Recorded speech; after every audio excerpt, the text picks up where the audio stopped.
السلام علیکم، حق کی آواز نیوز سے آپ دیکھ رہے ہیں، میں ہوں عامر ہاٹک۔ آج ہمارے ساتھ حق کی بات میں مہمان ہیں ڈاکٹر زبیر ظہیر صاحب، جو گرینڈ ہیلتھ الائنس کے جاندار اور اہم ستون ہیں اور پروونشل ڈاکٹر ایسوسی ایشن کے چیئرمین ہیں۔ انہوں نے گرینڈ ہیلتھ الائنس میں ملازمین کے لیے ہزارہا تکلیفیں برداشت کیے ہیں۔ ان سے ہم بات کرتے ہیں۔ جی ڈاکٹر زبیر ظہیر صاحب۔ الرحمن الرحیم۔ سب سے پہلے میں حق کی آواز نیوز کا بہت شکریہ ادا کرتا ہوں کہ انہوں نے آج اپنے پروگرام میں مجھے مدعو کیا۔ اس کے بعد سب سے پہلے گورنمنٹ نے آج ایک نوٹیفیکیشن جاری کیا ہے جس کے تحت پورے صوبے کے ہاسپٹلز میں ہیلتھ کمیٹیاں بنا دی گئی ہیں، وہ ان کے سپرد کر دی گئی ہیں۔ جتنے بھی ہسپتال ہیں، چاہے وہ ڈی ایچ یوز ہیں، ٹی ایچ یوز ہیں، آر ایچ سیز ہیں، بی ایچ یوز ہیں، جو بھی ہیں، تو پروونشل ڈاکٹر ایسوسی ایشن ان کو مکمل طور پر مسترد کرتی ہیں۔ اور جس طرح میں کہتا ہوں کہ ہم اگر کسی چیز کو مسترد کرتے ہیں تو ہم دلیل کی بنیاد پہ کرتے ہیں،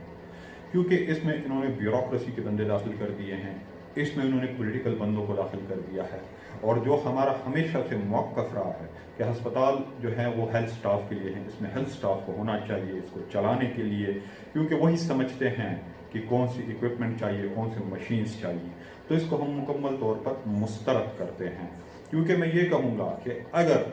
بیوروکریسی کا جو کام ہے انہیں کرنے دیا جائے، بیوروکریسی کا کام ہے کہ امن و امان کی ذمہ داری سنبھالے، ان کا کام ہے کہ وہ پرائسز کو کنٹرول کرے، ان کا کام ہے وہ ٹریفک کی روانی کو دیکھیں، لیکن جو ہسپتال ہیں وہ ڈاکٹروں کو، وہ پیرامیڈکس، نرسز کلاس 4 ان کے ہیں، ان کو چلانے کے لیے دیا جائیں۔ اور جس طرح ہم باقی جگہوں پر حال دیکھ رہے ہیں، جس طرح تباہ ہے یہ سارے سٹرکچر، تو اگر وہ ان کو دے دیے جائیں تو میرے خیال میں یہ ہسپتال جتنے روبہ زوال ہیں اس سے زیادہ روبہ زوال ہوں گے۔ اس کے بعد آ جاتے ہیں کہ وہی جو ہمارے ایم ٹی آئی کے ملازمین ہیں، وہاں پر فکس پے کی باتیں ہو رہی ہیں، وہاں پر فکس پے کانٹریکٹ پہ ملازمین کو لیا جا رہا ہے، وہاں پر جو بی او جی چیئرمین بیٹھے ہوئے ہیں وہ نان ڈاکٹرز ہیں میجورٹی، اور ان کی وجہ سے وہ ہسپتال روبہ زوال شکار ہیں۔ اس ایم ٹی آئی ایکٹ کو پروونشل ڈاکٹر ایسوسی ایشن مکمل طور پر مسترد کرتی ہے۔ اور جس طرح میں پہلے ہی کہہ رہا تھا کہ یہ تجربات ہو چکے ہیں، اور یہ جو D H A R H A اس کی نئی شکل ہے، تو اس شکل کو ہم پہلے بھی مسترد کیا تھا، آج بھی کرتے ہیں۔ گورنمنٹ نے پہلے بھی ظلم کیا تھا 2019 میں 27 ستمبر کو، ہم پھر بھی تیار ہیں۔ گورنمنٹ سے ہم کہتے ہیں کہ تو تیر آزما ہم جگر آزمائیں گے۔ اس کے بعد بھی آ جاتے ہیں پی ایم سی کے ایشو پہ،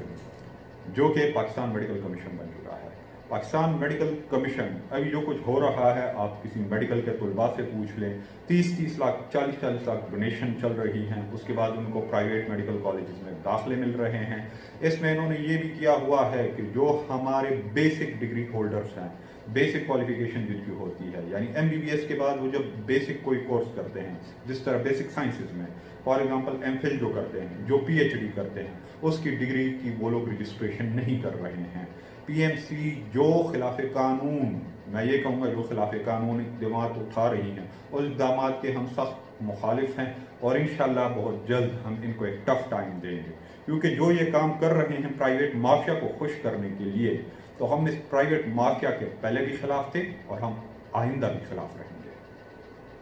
اس کے بعد آ جاتے ہیں کہ جب ہم D H A R H A کے خلاف ہماری تحریک چلی تھی،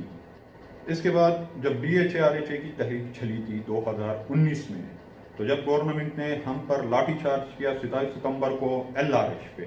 تو اس کے بعد جب بہت ہی زیادہ ریزسٹنس ہوئی ساری ہیلتھ کمیونٹی سے جی ایچ اے کی شکل میں، تو گورنمنٹ نے پھر ریٹن نوٹیفیکیشن دیا تھا، تو اس پہ ہم نے اپنی اسٹرائک کو ختم کیا تھا۔ اس میں یہ تھا کہ فردر وکٹمائزیشن نہیں ہوگی، D H A R H A نہیں لائی جائے گی، اور جو بھی ڈاکٹر پیرامیڈک نرسز جن کی تنخواہیں بند ہیں وہ سٹارٹ کر دی جائیں گی۔ لیکن مجھے انتہائی افسوس کے ساتھ کہنا پڑتا ہے کہ آج اس واقعے کو 1.5 سال بیت چکا ہے، لیکن اس کے باوجود ہمارے بہت سے ہیلتھ کیئر ورکرز ہیں جن کی تنخواہیں جاری نہیں ہوئی ہیں، بہت سے ہیں جو ابھی بھی عدالتوں کے دھکے کھا رہے ہیں، لیکن آج تک سی ایم صاحب کے، چیف منسٹر صاحب کے احکامات پہ عمل نہیں ہوا ہے۔ تو میری چیف منسٹر صاحب سے یہ گزارش ہوگی کہ بھئی وہ تو آپ کے احکامات تھے، کیا ایک مافیا اتنا طاقتور ہو گیا ہے کہ وہ آپ کے جو آرڈر تھے اور ریٹن آرڈر ان کو فالو نہیں کر رہا ہے؟ تو میری ان سے درخواست ہوگی کہ خدا را اپنے آرڈرز کو لاگو کیجیے۔ اس کے بعد آ جاتے ہیں، ہم دیکھ رہے ہیں کہ بھئی آڈٹ رپورٹ LRH کی ایک ہوئی تھی، اس میں 8 ارب کی کرپشن ہوئی ہے۔ میری آڈٹ رپورٹ نہیں ہے کیونکہ میں تو بنا ہی نہیں سکتا، جو آڈٹ رپورٹ ہے وہ گورنمنٹ نے کی ہے۔ KTH میں انکوائری ہوئی ہے، وہاں پہ یہ ہوا تھا کہ جو BOGs تھے، بورڈ آف گورنر، ان کی اللیگل اپوائنٹمنٹ ہوئی ہے۔ اس کے علاوہ جو LRH میں BOG تھے، اللیگل اپوائنٹمنٹ ہوئی ہے۔ تو آج تک نہ ہی ان انکوائری رپورٹس پہ عمل درآمد ہوا ہے، نہ ہی ان آڈٹ رپورٹ پہ کچھ عمل درآمد ہوا ہے۔ بنو کی بھی سیم صورتحال ہے، اس کے علاوہ جو DI خان MTI ہے اس کی بھی سیم صورتحال ہے، آج تک اس پہ عمل درآمد نہیں ہوا۔ یہ عوام کا پیسہ ہے، یہ لوگ عوام کا پیسہ کھا رہے ہیں، عوام میں بھی ہوں، لوٹ مار مچی ہوئی ہے۔ تو میری یہ گزارش حکومت سے ہوگی، کیونکہ جب ہم نکلتے ہیں تو پھر حکومت کہتے ہیں کہ یہ غلط ہے، لیکن ہم پہلے سے ہی لگ کشائی کر رہے ہیں کہ خدارا یہ آپ کا کام ہے، آپ ان چیزوں کو دیکھیں، آپ ان لوگوں کو سزا دے جو اس میں شامل ہیں، جو قصوروار ہیں، کیونکہ اگر ہم کریں گے تو آپ کہتے ہیں کہ آپ غلط ہیں، اور ہم پہلے سے بتا رہے ہیں کہ خدارا ان اقدامات پر، اس کرپشن پر، اللیگل اپوائنٹمنٹ پر آپ نوٹس لیں، آپ کارروائی کریں گے، ہم آپ کے گلے میں ہار پہنائیں گے۔ یہاں پر لیتے ہیں ایک بریک کے بعد دوبارہ حاضر ہوں گے، ہمارے ساتھ رہیے۔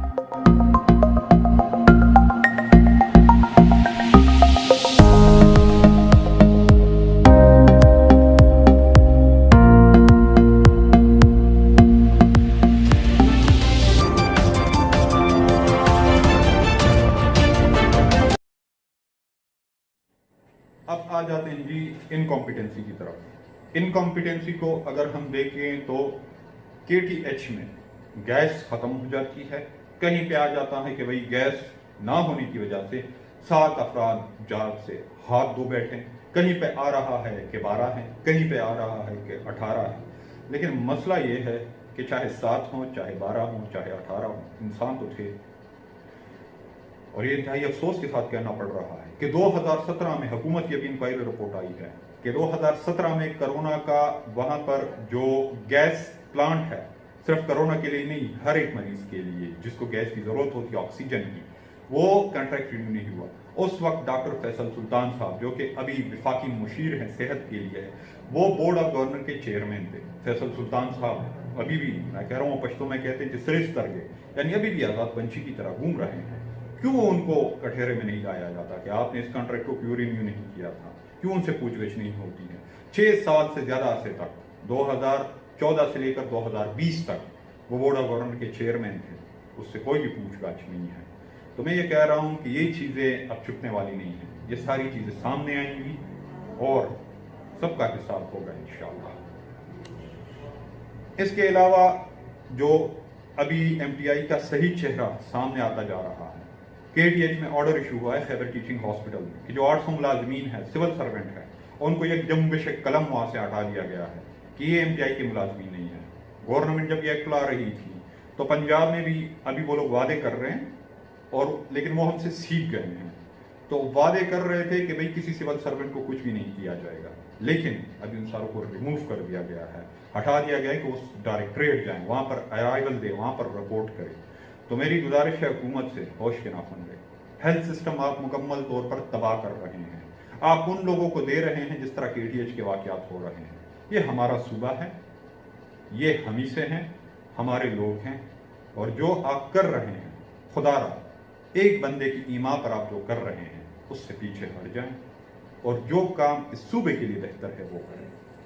اس کے بعد کرونا کے شعبہ پہ آ جاتا ہوں۔ انتہائی افسوس کے ساتھ کہنا پڑ رہا ہے کہ ہم نے جو پیکج ایڈوائز کیا تھا کہ بھئی 70 لاکھ روپے دیے جائیں، پلاٹ دیا جائے، ان کی جو تنخواہ ہے وہ ان کے لواحقین کو دی جائے، ان کے لواحقین کو سرکاری نوکری دی جائے، جو بچے ہیں ان کی ایجوکیشن فری کی جائے، حکومت نے صرف 70 لاکھ روپے وہ بھی چند بندوں کو دیے ہیں۔ خدا را سارے شہداء ہیں، ساروں نے کام کیا ہے،